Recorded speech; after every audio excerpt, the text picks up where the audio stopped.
The revolution's begun. The time to stand up has come. We are the rocking of the throne. We are the rocking of the throne. We are privileged to have Josh McCall today with us. He's running for Georgia's 9th District. And we really appreciate you being here today, taking the time, Josh. Thank you for that. And what I'd like to ask you first, for those who don't know you yet, could you please introduce yourself? Sure. Thank you, Tom, for this opportunity. My name is Josh McCall. I'm running for Georgia's 9th Congressional District against incumbent and Republican Doug Collins. The reason I'm running is partly because of Trump's victory, but also partly because of the path that I see our country going towards, one towards authoritarianism, a world in which very few hands hold most of the nation's wealth, a world in which people who are in minority and oppressed communities are used as bait. And what I worry about is both these human beings used as bait, like immigrants, LGBTQ Americans, African Americans, the poor, the imprisoned. You know, the problem is not only the fact they use them as bait, but the problem is also the bait is just there to hide the hook. And I'm worried about both of those things, because the hook is cutting Social Security, Medicaid, and Medicare, and creating a world of communism for the rich, where jobs grow on trees. Even Jared Kushner can find a job. You know, that kind of world is one that I want to avoid, and I want to make a better world where jobs grow on trees for our kids, for all Americans, where power is distributed equally, and where wealth is available for anybody who wants to go out and work for it. So my profession has been as a teacher. I've been a Latin teacher now for 14 years, and an English teacher. And I took this year off. I'm actually at my wife's law office today, and she's graciously letting me conduct this interview with my very loud voice while she does her work. And in fact, I couldn't do a thing without her, because she keeps the McCall family going while I'm trying to make a better country for all of us. And so that's who I am. That's why I'm running. So I'm curious, and I'm sure our viewers are curious too. Why did you sign Contract for American Renewal, or CFAR? The reason I signed that contract was because, for one thing, when you're interviewing for a job like the House of Representatives, in any kind of deal, a two-way deal, there should be a contract involved. And so it was my way of pledging to the American people, to the people in my district, that I would be working for their interest. I would be working only for the people who pay me, which would be the citizens of the United States. I refuse to work for the plutocracy, the aristocracy that is right now running our country. We have the best Congress money can buy, which turns out to not be a very good one. And I refuse to be a part of that game. I have taken not a single penny. You can look on Open Secrets. Over 60% of my opponents' donations come from PACs. Mm-hmm. And of course, those are straight from the oligarchy, oil companies, the war machine, you know, the big pharma. In other words, the industries that are really endangering our neighbors and our neighbors around the world are the ones funding his campaign. And if you work for the people who pay you. As a teacher, I know that. You know, when people ask me to give them a better grade, I say, I don't work for you. I work for the people of the Gainesville City Schools or Riverside. And so Doug Collins gets a lot more money from these big corporations than he does from the people of the 9th District. And he works for them. So I signed that contract to let people know who I was making this deal with. That's great.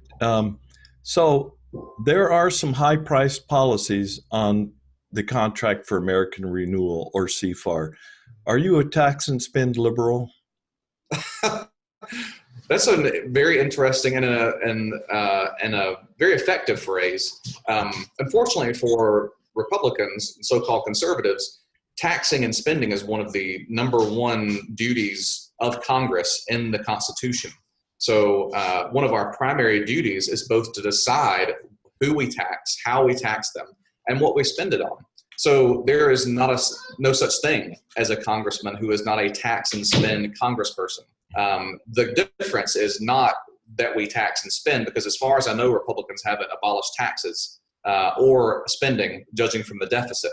The difference is who we tax, how we tax people, and what we spend it on.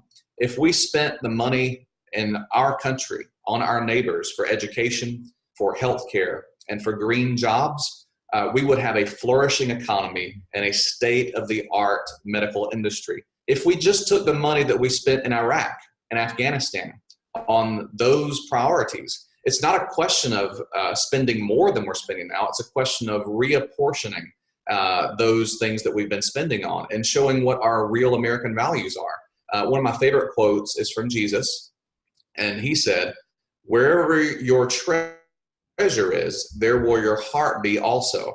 And the heart of the American people, if you look at the polls, they value their children. They care about the future. But our treasure is being poured into the sands of the Middle East right now. Our treasure is being expended on cages here in America. We have the biggest prison population in the history of the world. And it's expensive.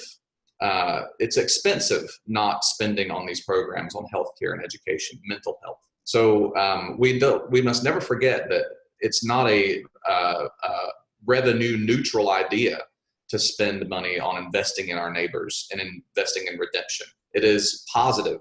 More able-bodied people with good homes and a good education, that results in a better society for all of us. And without it, we lose. We have a human cost to the way we're spending money now that is even more profound than the monetary cost that we're spending on the prisons. Yeah, that's well said. I mean, we should be looking at it as an investment like other countries do. We're investing in our future just like, families do, So, okay, so on the CFAR, which of the policy positions do you expect to speak to the most? Well, my number one priority is healthcare. So I have pledged as my number one goal throughout this race to make sure that healthcare is a right for all Americans, that nobody should ever have to choose between their life and their livelihood, which is what far too many Americans are being forced to do now. And this is an issue that crosses spectrums. This is not just a poor people's issue. I've been canvassing in trailer parks and in government apartments in the 9th District, and I've been canvassing in upper middle class homes. And all of them are struggling to pay for health care. Many of these medicines and doctor's visits, especially if you have a child with disabilities, it's like buying a BMW every year. And sometimes the cost is like buying a BMW every month. And people are losing their homes for it. I believe that must be our number one issue. And in fact, I believe that could be the way that the Democrats can gain power again, long-lasting, sustainable power, is listening to the voice of the people. People are understanding that healthcare is not a good or a service like going to buy a Toyota or going to buy an iPhone. It's not a customer-consumer relationship.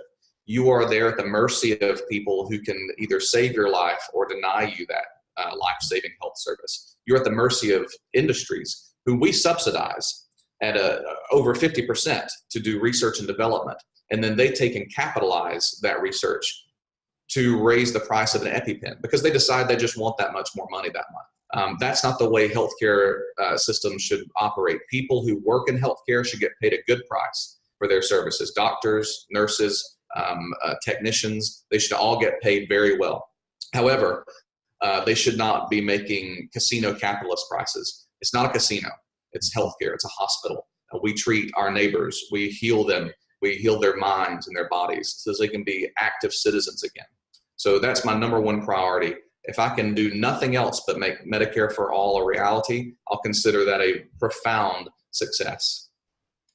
Well, 70% of Americans support the idea of a Medicare for all. So, I mean, it's popular across the board.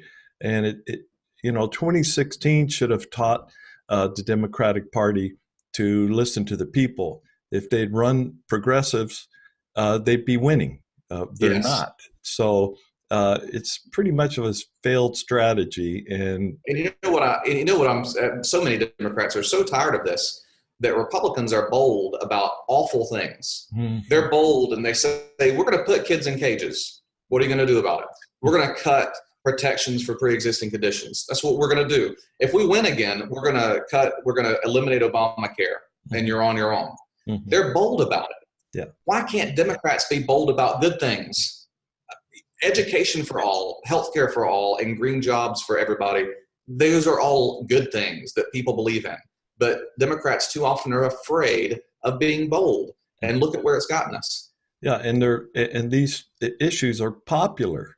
I mean, exactly. If you run a platform with these issues, you're going to win. So right. It is a mystery. I really don't know, Josh, what they're thinking. I think it's more they're just protecting their gravy train. How will you deploy CFAR? During debates, on your website, press releases? How will you get that done? Well, I like to share it, of course, on social media. I love social media. A lot of people hate it, but I think it's a great way to organize, to get your message out there. So I want to share that on social media. I also want to, we have a debate tomorrow night. So I would like to introduce that into the debate, that I have been endorsed by a group that's fighting against corruption. So what makes you a better candidate than your opponents? So I actually really, so Dave Cooper and I ran in a primary in a tough district. This is the third most Republican district in the entire country. In the entire country, out of 435, we were 433 in terms of Democratic votes. This is a tough district. So the benefit of having Dave Cooper run in the primary was that we both built up awareness. People knew there was another option. And to his credit, since Dave Cooper since we finished the primary, Dave Cooper has actually helped me canvass, helped quite a bit. He's a real trooper on the ground for canvassing. He's also canvassed for Stacey Abrams, and he is really, really active. He's retired, and he devotes a lot of his time to doing really good things. So I can't say enough good things about Dave Cooper because of his spirit of cooperation, which is one of the hallmarks of my campaign, is compassion and cooperation. So we probably do have some differences on policy, but in general, we both view the Trump administration as a grave threat to our future, the future of our republic, and we also want to work together for a better one. So I appreciate him for that. And in regards to my opponent, Doug Collins, there were over 400 days ago, he held a town hall in which a young woman named Marissa Pyle stood up, and of course, Doug Collins needs his safe space, right? So he said, no signs of any kind allowed. And they held it in a a municipal office in Gainesville, which is a clear violation of the First Amendment. How is a sign any threat to Representative Collins? So anyway, Marissa, though, snuck a sign into her cane, which she has to use to walk around with. She rolled it up, and she held it up because Doug Collins had voted to do away with the Affordable Care Act with no replacement. And the sign said, Doug Collins tried to kill me, because she relies on the ACA to be able to have insurance. And so the security police officers reached over, ripped the sign out of her hand, and marched her out. And I was there, and a lot of our allies were there. It's about half and half, Republican and Democrat. And I got up and I thought, you know what, if they're going to not allow Marissa Pyle to stay because she held up a sign, I'm not staying for this. And so I got up and walked out. I raised my fist, and it was a walkout. Half the hall emptied because of his intolerance of any kind of opposition. He hasn't held another town hall since then. So that's the kind of politician he is. He wants to be protected. He wants a secure space, a lot like David Perdue. When they meet the actual people they work for, they end up realizing that they don't like them very much. I know Lindsey Graham and the Republicans are beginning to refer to the people as a mob.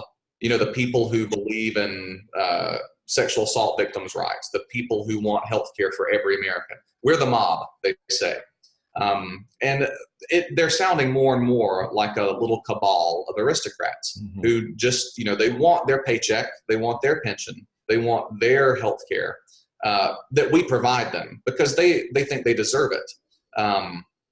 And so we've got to make sure and remind them that we are the people they work for. In fact, I loved the Senate hearings where the people were yelling at the senators. I wish we could make that a new American pastime. One day a week, let them in there and just let them yell at the senators. How much more American can you get? We can have a tea party every single week. That's great. And they better watch out because the mob is coming. Yes, they are. And you know, one of the things I've done in my campaign, I beat Doug Collins out in fundraising for small donations. Now that's a long ways away from his. I'm at $80-something thousand, $88,000 last time I checked, which is a record for the 9th district for a Democrat. He's at over $1 million, but I beat him out for small donations, which I'm proud of. That's what I'd rather have. Yeah. But I plan on going to Washington if I win, not to raise money, but to raise some hell. And when I get up there, I'm going to make sure that every person in Congress who takes private money while in public office gets called out. I don't care what letter they put in front of their name. That is bribery, no matter how it's become legalized, and we've got to get rid of that system. Yeah, I agree. This has been a real pleasure, Josh. You're a really good interview. You really speak to the issues that people care about. I think that's why you're going to be successful. Anyways, we're rooting for you and we support you, and good luck. Thank you for being here today. I know it's a really busy time for you, but it's much appreciated, and we just want to get the word out. So thank you. Thank you for your hard work, Tom, and your support. I hope you have a great day. You too. Thanks a lot. Bye-bye. Bye. Revolt Against Plutocracy won't just be covering the news about the necessary revolution in the United States. Sometimes we'll be making the news. If you want to stay on top of the revolutionary actions and strategies of grassroots, genuine progressives, and our allies, please subscribe to our YouTube channel today.